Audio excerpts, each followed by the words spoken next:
we're gonna specify. We're gonna get right into it. We talking battles from the rooter to the tutor. This brother said from the rooter to the tutor. Hey, we in the country, dog. Everybody know what I'm talking about when I say that. Yeah. So I'm gonna say like this barbarian, legendary, historic rap battles. Okay, rap battles, hand-to-hand combat, basically. Word on wax. I ain't on. Yeah, even on wax too. On wax. Do we get to talk about on and off? Do we get to talk about those who saw each other and probably tried to beat each other up too? I mean, back at one point in time, just to make it a little interesting. At one point in time, that was fucked real. up. Yeah, shit gets like that though. Yeah, it does. Like what you say about my mom? Okay, nigga, I heard that punchline. I heard that punchline. Like nigga, keep it hip hop. Like nigga, you said you didn't diss, but I heard you diss. Like nigga, I heard you diss. You said I heard your man got a backpack on, nigga. That was me. Yeah, that's where the originated from. Oh shit, what backpack rap battles, backpack rap battles. All right, so you know what I'm saying. Q, you the man. You got the knowledge, right? An original battle that you could think of that comes to mind first. Like, let's start back from the 80s. What's the as a junior hip hop fan, you know I'm an old nigga. The first rap battle that had any sort of impact on me as a fan was that there was like BDP and the Juice Crew shit. Right. And then there was LL Cool Mo D. Yeah. Right. And I'm still team like LL to this day. And you got to say BDP1 with the bridge is over. You got to. Because I fuck with MC Shan. I'm a Juice Crew nigga. I love Shan. Right. Shan's first 2 albums are classics. Okay. Classics.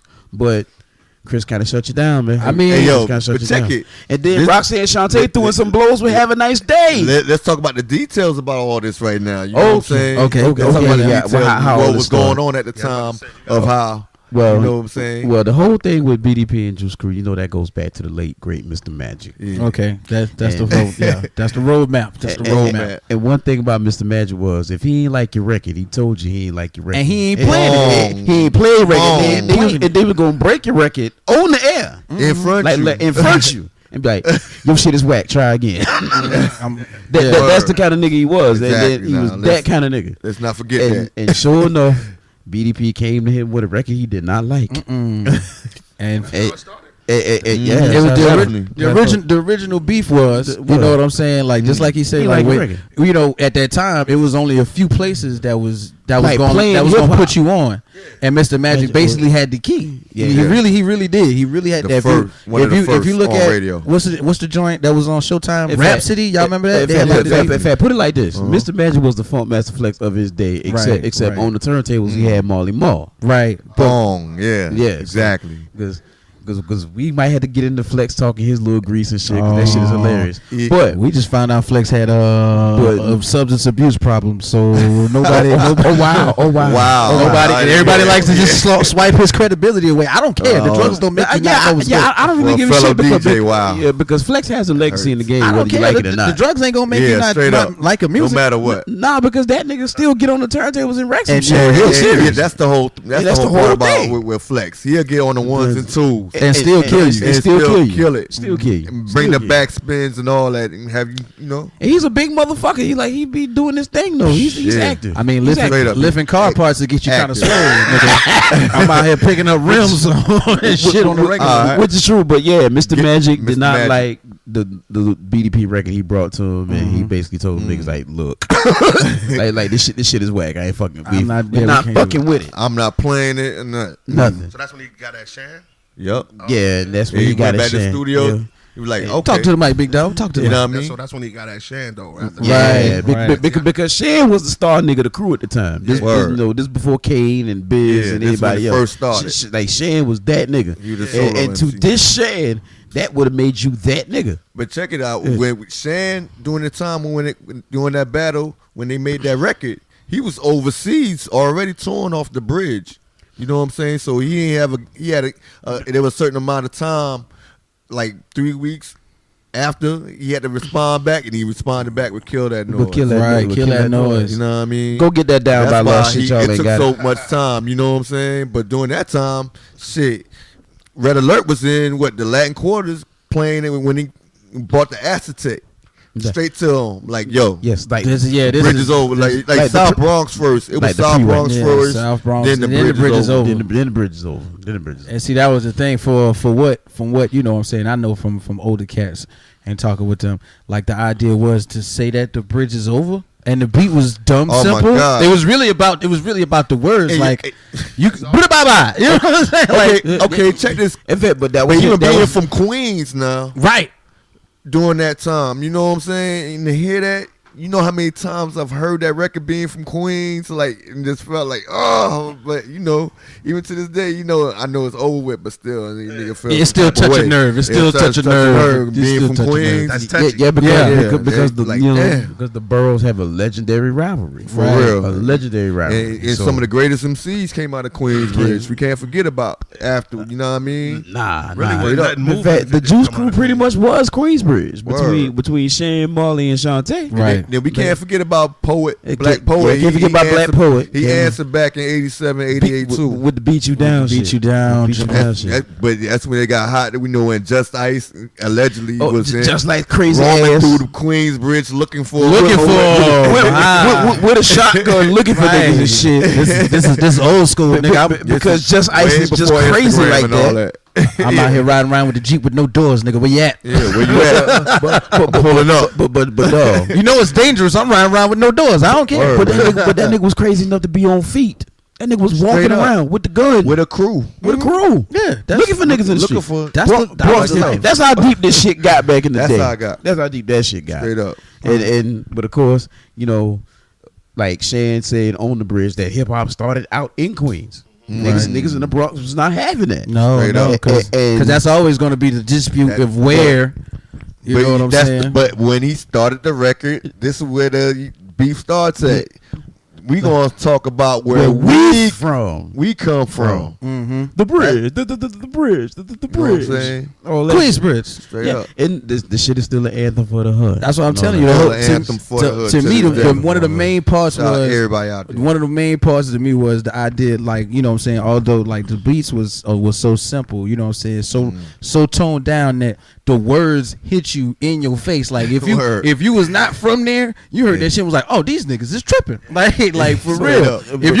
If you wasn't from the Bronx and you heard that shit, it's not even about like I don't even care. I didn't even get to the verse. the hook got me upset. You know what I'm saying?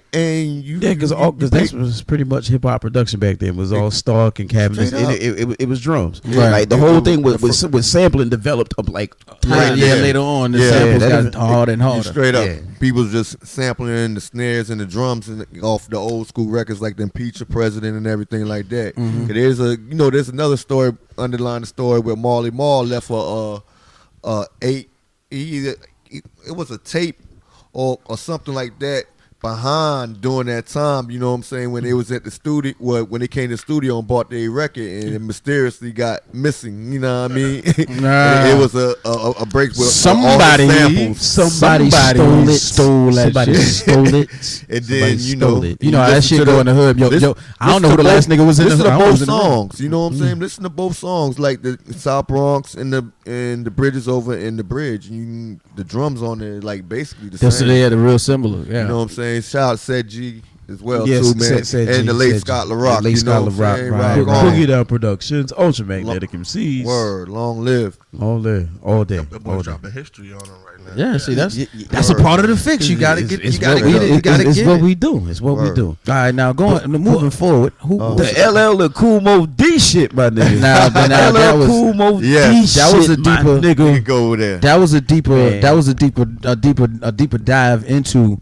You know what I'm saying? First of all, for me, I know this. Like I said, I watched a lot of that Rhapsody joint that was on Showtime. Mm-hmm. That was a deeper dive for me because now you involving money. Yeah. Okay, you can't come from like I think one of the main thing was Kumo D was already. Was already like the almost gangster rapper anyway. Like established. He was established. Right. Legendary. Right. MC. Had a reputation. LL was the young cat. Like, everybody knew who he was, but he didn't have his material out there. Mm-hmm. So when you come for Kumo D was like, hold on, young buck. You know what I'm saying? But see, I come from this battling shit. Right. Yeah, he comes from that. But see, he started on the LL shit on LL's second album. Right. Like, because you know, radio came out in '85, Big and Def was '87. They shit started in '87, and that's when Kool Moe Dee came out with the How You Like Me Now shit. He got the Jeep running over the Kango and stuff. And see, some niggas didn't. Some niggas just saw that and then wasn't putting two and two together. But they whole shit centered around lyrical superiority. Exactly. Like this man thought he was better than this man. Bottom line. And he didn't appreciate like this young upstart talking all this crazy shit on his record. Like what I heard was the main line he actually got offended about with LL is like the forget Oreos, eat Cool J cookie shit on I'm Bad. Yeah. I'm like, dude, that's not even a shot at you. And the nigga, that's just LL talking shit. But nah, because the nigga stumped some shit on the ground and threw a cookie in his mouth. It was symbolic. But dude, I'm Bad is like 4.5 minutes of the nigga talking shit. It's not about anything. But you know, it's always gonna be that take rivalry. Take a muscle bound man and put his face in the sand. Let's be clear. During that time, you know, LL was in his teens. Yeah, he was like 18, like 18, and Kool Moe Dee was around in his 20s already. You know, Wrecking Shop, you know what I mean, with the Treacherous 3 and everything, you know what I mean, just coming up with new styles and stuff. And he already, let's not forget, he already gave Busy Bee a new hole. Oh man, he whooped Busy Bee's ass. Straight up. Whooped that nigga's ass. Without even trying, you know what I mean? Because nobody now else listen, would Busy like... B, y'all don't mean to be bold, but put that boss shit on hold. That killed rapping. Yeah, that nigga. But see, the thing with that nigga and Busy B, though, he killed that nigga at the Harlem World Club. In front of everybody.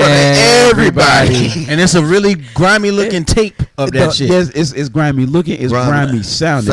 But you hear that beat and you hear Busy B doing his little regular party chatter. But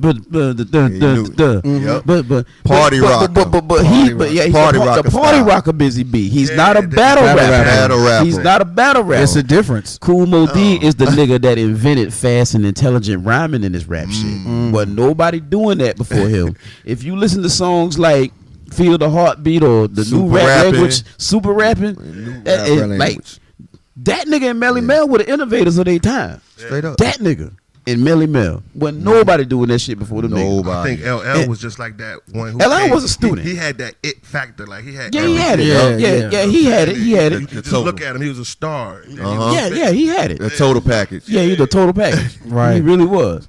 But man, it's intimidating, bro. Of course it is. I'm pretty sure there were other rappers who hated just to see LL's picture. My chain big, I don't got on no shirt. What you gonna do about it? Yeah, like he was swollen and shit. He had the dookie ropes on. He made the troop shit look fly. Right. And he brought the girls to the party with. That with ease though. With ease. Yeah, he did that. Your old ass ain't got no girls. I need love.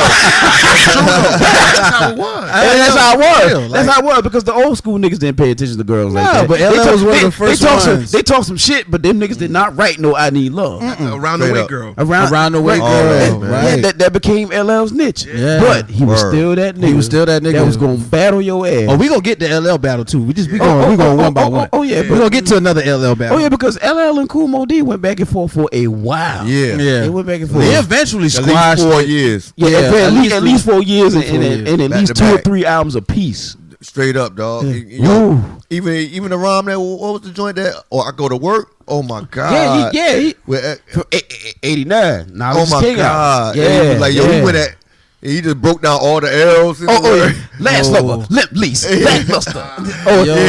Death Blow. Death Blow. That was Death Blow. That was the one he was trying to say, look, man, I'm here now. Please stop. But bro, Jack the Ripper. Hey, Team Jack the Ripper, bro. Team Jack the Ripper. How you like me now? Yeah, I'm getting busier. I'm double platinum. I'm watching you get busier. Okay, come on. LL bodied your ass over a funky ass Rick Rubin beat. Yeah, Rick Rubin ain't made no beat that fucking funky in years. Shout out to Rick Rubin. That motherfucker has not made a beat that funky in years. But that was the thing. Not only to me, in my in my young opinion, what the idea was, you know what I'm saying. You couldn't see the production that LL was getting either. No, you know what I'm saying. You couldn't see it. He had the top flight niggas. See what he had the LA Posse niggas. LA Posse after Rick Rubin. Right. And Rick Rubin. Rick Rubin was that motherfucker. Your songs is alright, but my production and my rhymes is killing you. It's killing you because like Kool Moe Dee, like he was making some shit with the little stab people that at Jive at the time. But and shit. along with Teddy Riley. Yeah, he had some Teddy up in that mix. Teddy had to, but people hold him eventually down. got tired of all them goddamn Sliding the Family Stone and James Brown loops. Yeah. We got tired of them shit. Like, this nigga rhyme over this kind of shit one more motherfucking time. Hey, everybody man. doing this shit. I don't know what the fuck I'm gonna do. Right. Tired of this nigga in this slide. This James Brown shit. He was doing it ever since the 70s. He was rhyming over the breaks in the park. Yes, he was rhyming over shit from fucking 1968 in the parks. In the park. And I love Sliding the Family Stone. I listen to that shit personally, but goddamn, I'd heard that shit chopped up in every beat back in the day. And you still doing that shit when people had moved on to other sounds and other drum patterns and shit. It was something fresh. Yeah, it was something fresh. And Kool Moe Dee, his ass pretty much played out by 1991. Yeah. Yeah, 91. Yeah, around the time when he had the song with the the Rising Sign shit. How the fuck do you do a song with them niggas and you the weakest one on the song? You the wackest one. Now, mind you, you are technically a better rapper than Chris and Chuck. But you get them niggas on your song and let them eat you. And both them niggas ate you. Let them body that joint. But then LL had the last laugh to the break of dawn, 1990. Mama said knock you out. Oh yeah, when he got it with Marley. And that was the death blow. He had to get up with Marley. That was the death blow. Really, Marley saved him, man. Marley saved him. He had to get up with Marley like because after walking with the Panther was not ready for that. Disclaimer. Walking with the Panther was ahead of his time. Exactly. Y'all motherfuckers rapping today are still taking shit from Walking with the Panther. If you are rapping about having sex with multiple women, your money, what the fuck ever. Chains, owning animals and shit. The Cool J ring. You took that shit for Walking with the Panther. You took that shit from that whole hand, 10 pounds. And let's not forget who he was hanging around at that time. Oh yeah, hanging around, and you know the Long Live Rich Porter, right, and that whole crew, that whole paid AZ, right, the paid for that's brothers, where you know, right, Fat Cat and them boys, you know what I'm saying, Queens. Double platinum, you know what I'm saying, double platinum, second album, double platinum, second album, first album, platinum. In fact, though, Walking with the Panther sold, and it still gets hate. LL was like the Michigan shorts. Yeah, that was when they changed the game. That's when niggas started just. That was the joint then. Yeah, he was probably the greatest solo recorded rapper of his time. Yeah, he really was. He really was. So stop saying he's overrated, kids. Y'all wasn't there. Yeah, y'all wasn't there. You don't know what you're talking about. They just know him as the cop on the cop NCIS shit. Just like they know Ice Cube for family movies. Shut the fuck up. Just like they know Ice-T. Yeah, Ice-T. Law and Order. Yeah, that's all they know. I'm sorry. He plays the hell out of Finn on Law and Order. Yo, he does that. But we remember like the Ice-T we grew up with. All right. Speaking like fast. Yes. Like walking barefoot over broken glass. It's like come on, the high rollers nigga, the power nigga. First piece of vinyl I ever bought, man, out the store, man. Was I'm Your Pusher. Okay. Ice-T. When he was dissing LL, he dissed LL on that shit. Yeah, they was going back Oh and no, LL wasn't going to see Ice-T though back then. You're not going to go see Ice-T. But LL served him, Hammer, and Kool Moe Dee on the same record. But this is y'all need to hear that goddamn To the Break of Dawn. Yeah, To the Break of Dawn. He bodies all three of them niggas. Right. All three. So Mr. Pusha Man, give me your fix. Yeah, you little hip hop raccoon. We call you a hip hop raccoon. Wait, yo, you get this. FiX Radio. Good evening, ladies and gentlemen. This is we got too much going on right now. Something for your mind. The show ain't over yet. It's only 20 minutes. What the fuck? Oh hell no! Yeah, we got too much going on. Don't forget FiX Radio later on tonight. We still doing two things. FiX Radio. FiX Radio. Oh yo, we sponsors. We need it. For real, like yo, we need some. We do not own the rights to that cup on the table, but shit. Yeah. We gotta turn it this way. Yeah. No name water. No name ass, bro. Yeah. Brought to you by this quart container, nigga. Clear, Joe. Y'all don't see shit on this bottle. Y'all see nothing. Not a damn thing. Yellow cup. Nothing. But yeah, man. LL was that nigga, man. All right, so going forward, right? So we go. So let's move into the 90s. Right, LL has already taken, you know what I'm saying, taking piece of, let's say, the hip hop crown. We done heard a bunch of them, and another nigga just come out the woodwork and say, "Fuck LL." That's what I'm about to say. He a segue because he beefed with a couple cats. Exactly, yes. and this is what we going for. We talking about Can I Bust? Yeah. Oh my God. Wow. Skinny ass Jermaine Williams with the Jamaican soccer playing daddy. Wow. The most the most anticipated artist of that time. MC straight up, because that DMX Cannabis mixtape got to run for like at least a year. But the whole thing was because them niggas ran 97 off the mixtape shit. Straight up, they ran it. You gotta understand, the lyrical content that let's say the two of them came with, oh my God, was just significant for its time. Because DMX saved the shit from the shiny suit niggas. Yeah. He saved the shit.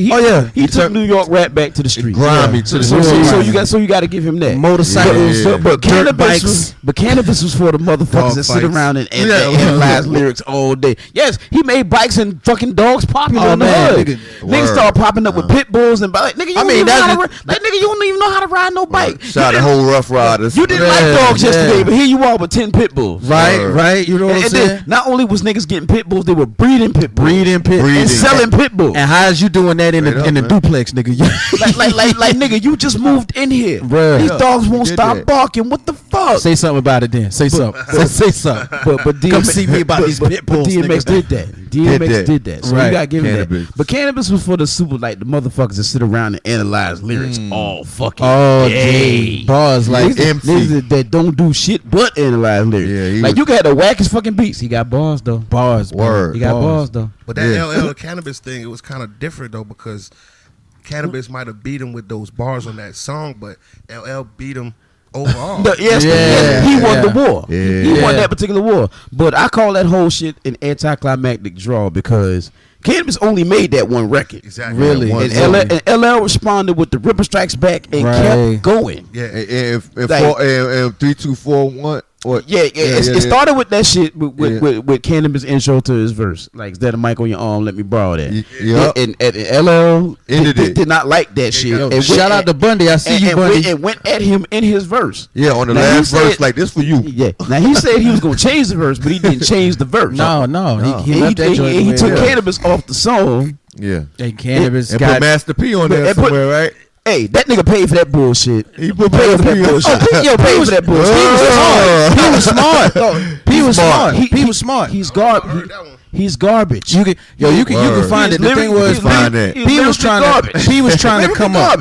P was trying to come up right around that time. He was a hustler. So the greatest thing about him is his hustle, but he's a terrible fucking rapper. I throw you these bands, Woody. Let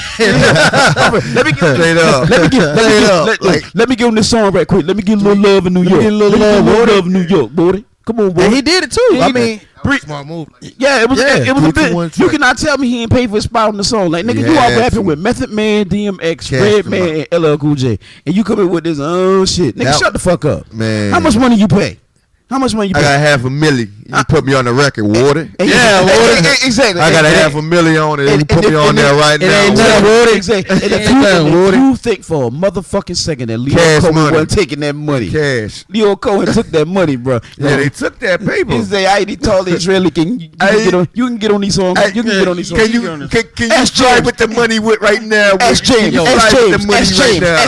Ask James. Yo, you know shit. That's probably when Russell was still there. You know everybody got them jokes about Leo. Like, look here, motherfucker. Because Leo talks a certain way. You're not hot no more. You're not hot, motherfucker. You're not hot no more. Shit don't get off the pot.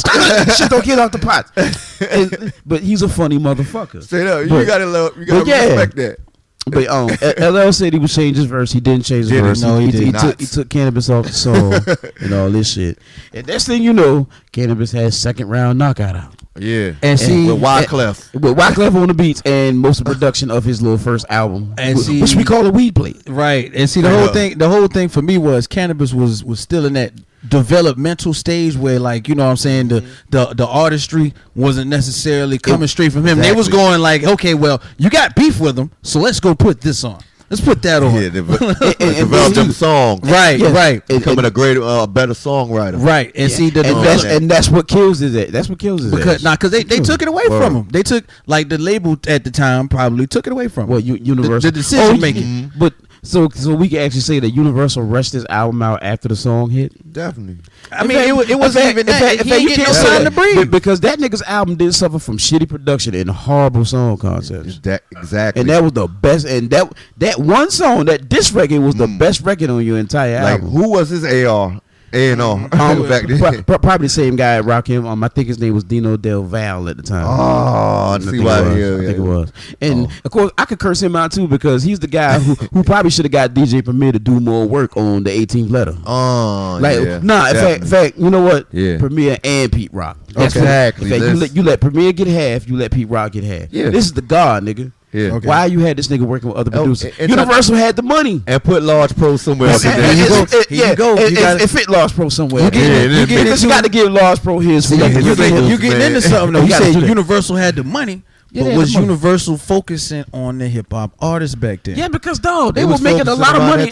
They were making a lot of money in black music at that time. 97, 98. Yeah, man. I mean, come on, man. They had Erykah Badu like moving $2 million at the time. I think they signed Cash Money around they signed 97. $30 million deal. Yeah, $30 signed million 97. Yo, but they had a whole bunch of that was 98. That was 98. Oh, that was 98. That was like 98. That was 98. Yeah. So but I mean, so it took them a minute. It took them a minute to get on that wave. You know what I'm saying? Universal had always been out, but it took Universal it took Universal a time or two to get on to it. Straight up. Yeah, because if you think about Cannabis, was one of their first hip hop signings, right? Yeah, one of their first heat. So he was before Nelly and the St. Lunatics, before Cash Money, before everybody else. Exactly. So basically, he was like a testing point, okay, like a starting point. He was a guinea pig. And believe it or not, that bullshit album went gold. So I'm like, who are the 500,000 morons that bought it? I forgot. Lost Boys was over there too. Yeah, right? Lost Boys was over there. Them niggas went gold twice. Those niggas' first albums are still the bomb. So was Cannabis a fluke? Nah, because he never realized his potential. Exactly. He never had the right production in his ear. He never had the right team behind him. He can't pick beats for shit. Yeah, but y'all know he actually tried to get in the ring and battle and died terribly. Oh, you talking about when he battled Disaster? Yeah, the boy pulled out the infamous notepad battle. When he pulled out the notepad, because you already started with the battle fucking up, kicking raps. We already heard them. Right. Yo, we heard that. Nigga, we heard this. We heard this on record, and then you pull out the notepad and let me start kicking what I wrote. He ruffled through the notebook. Straight up. I mean, in a sense, of saying he was confident, no, he really was like, yo, I don't care what page I stop on, I'm gonna eat you. He already showed up. Yeah, he got the money. He already showed up looking fucked up in a t-shirt and an arm sling. He was done. He was done on his look alone. Straight up. In fact, Disaster could have done a whole 8 to 24 bars on the way he looked, showing up for the battle. In fact, when Disaster rhymed, it wasn't even fair. No, it wasn't even fair. Cannabis had already destroyed himself. He destroyed himself. You know what I'm saying? But see, that's the difference though in that type of battle. It's different energy. Once you face to face and you looking in that man's face, it's different than when you're doing the song battles. Making a song battling him. If I made a song and he made a song, we dissing each other. It's different than me and this man standing face to face, going at each other like that. It's different to make you choke. Word. You talking about a metaphysical enemy in a booth. All right. You got to look at this motherfucker in the face and the face and rhyme. That jam a lot of cats up. Your heart get to shaking when you the punchlines come to you. And that shit fucked him up. That shit fucked him up in a way that it did not with Cassidy. Yeah, and it ain't no messing up. It ain't no pause. You nah, you got to keep rhyming. If you mess up, you pretty much lost. Yeah, they call that running back. They call that choking. They call that choking. Hold up. But choke out. Yeah, like you choke, bro. Man, you put out a notepad though, bro. That was put out a notepad. That was his. He thought that was gonna be his saving grace. You know what I'm saying? Like I got the finishing move right here. Nah, man, you ain't do that. But then the last album I think he made came out in 2015. Shout out to all you nerds that still listen to that shit. Oh man. He had some loyal fans though. That was they're called backpackers and nutballs. Yes, they love backpackers and nutballs, man. Yes, they love this motherfucker just off words. He will construct like 100 to like 1,000 bar verses over whack beats, and they be impressed. Straight up. It don't be no song about no regular shit that niggas deal with at all. See, all right, somebody, but they just impressed with a nigga rattling off rhyming words for like 10 minutes and shit. You know who sounded very similar to Cannabis? Not to get off topic. You know who sounded very similar to Cannabis, but like his whole flow switched up a little bit. He sounded like Pat Boost to me, nigga. Pat